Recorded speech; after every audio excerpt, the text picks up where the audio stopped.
Hello and welcome. I am Laura Radnicki of lauraradnicki.com, a craft site with fast, fun, and easy craft tutorials. And the best part is there's no perfection required here. So we are working our way through the 30 days of Ornaments project, and today is the second to last day. This is day number 29. So we are making a fabric covered ball ornament today. A fabric covered this is actually just plastic from the dollar store. So we are going to cover this in fabric. It's super, super easy and a great way to use maybe a significant fabric that's meaningful to you, or just something that matches your decor in your home or your tree, your holiday decor color scheme. So for the project, we need to have some kind of ball. So this is about as cheap as they come. Not a high quality one at all, but it doesn't matter because we're going to be covering it. And actually, I think the plastic ones work better because if you drop them, they're not going to break or crush. I mean, I suppose if you really squeeze this, it would break, but it's pretty sturdy. So then we need fabric, and I am actually using a sleeper that was my son's from when he was a baby. So I cut the back section out. I don't know if you can see that. I cut the back section out here, and so this is the fabric piece that we're going to use. And so a square would probably be ideal, but I needed it to be big enough, and there wasn't enough on the back of that sleeper to make this a square. So this is a rectangle, but it'll work anyway. So our ball, fabric, scissors, and then I have two sections of twine here. One is our hanging string, and then the other section is a lot longer, and I'm going to use this to wrap around the top of the ball to kind of secure the fabric and to just add a little visual interest. So twine, ball, fabric, and scissors. And I don't even think we're going to need hot glue, but I have it over there in case I do need it. So all we do first is just cut our fabric, and then we're going to place the ball in the middle of the fabric, and we're just going to gather it. So this is also one that if we don't glue it, we could change it. If you may be in the color scheme of your holiday decor, and then you decide the next year to use a different color scheme, or you get bored of it or whatever, you could always just take the fabric off and buy some new stuff that is in the new whatever you want to do next and replace your balls. So we're going to just kind of gather it like this. I kind of center the ball and pull it to see how it looks best. Just want to make sure that we have it all. And then we're going to end up just tying it around here. Now actually I forgot that the first step probably should be, I'm going to still hold it like this, but we want to tie on our hanging string while it's easy to access. So I'm just going to do that. I just open it up, thread it through that little hole, and then I'm just going to let it hang there for now. I'm not going to worry about tying it yet. So then the next step is just to take this big long one, and I'm going to use that to cinch around here. So I want to first tie it carefully. I'm going to use my body here to hold it in place. We want to tie it in a knot so that we can make sure everything is nice and tight before we start any wrapping. And you can kind of pull. Now I'm going to, let's see. Yep, I think that looks good. So now I'm going to knot it.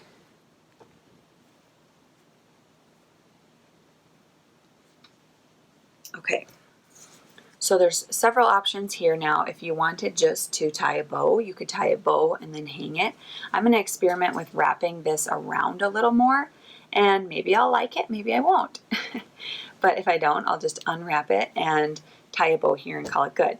But if you have been watching these, I'm going to try the same sort of process I used with the embroidery floss tassels that we made in the beginning. So we have these two, and I'm going to wrap them around the middle here and then tie a bow. So I'm going to take this one and wrap it around a few times.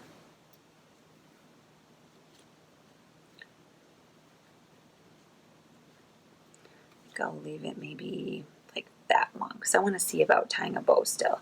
Now I'm going to take the other one and wrap it the other way because I want them still to meet right here in the middle. Okay, so now I'm going to try to tie them into a bow and see how that looks. All right, I think that looks pretty cute.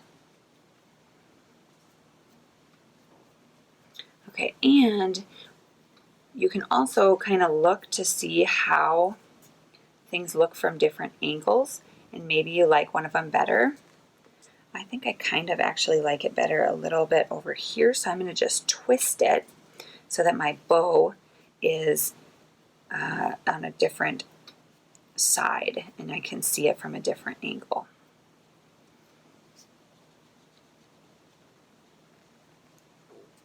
Okay, I think that looks pretty good. I'm going to tighten up my bow.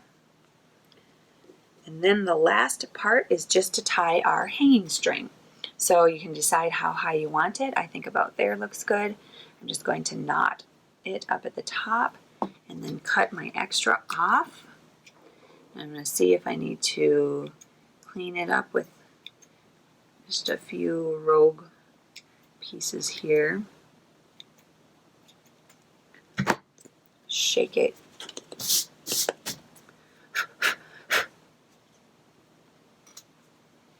All right, and there it is. So this is a great way to just make a simple ornament that really takes no time and hardly any supplies. And maybe you already have balls for your Christmas tree that you don't like anymore or the colors don't work. I have a set of little just cheap ones like this that I've had since I was probably in elementary school for my little tree. And so that would be great to cover them because they're all scratched and just not that pretty anymore. But you just take a little square of fabric or rectangle in this case and wrap it up, tie it, and there you go. So, and then I think this is also just a great way to just be sentimental and to remember certain special fabrics. And we made a keepsake fabric embroidery hoop earlier in this project, and I mentioned that was a way to have maybe a remembrance ornament of fabric from maybe a grandparent who passed away, or just like in this case a significant outfit from my baby when my kids were babies. But this is just a great way. I think you could also remember somebody who's maybe not here anymore, and then every year when you pull the ornament out, you just remember them and or that season of life that you were in, like when my kids were babies. So I think that this would also make a really cool gift if someone passed away and you had maybe a shirt or something from them that you recognize. And like maybe if a grandparent passed away, some ornaments like these for all the cousins or something like that would be or all the grandkids would be something that would be really appreciated.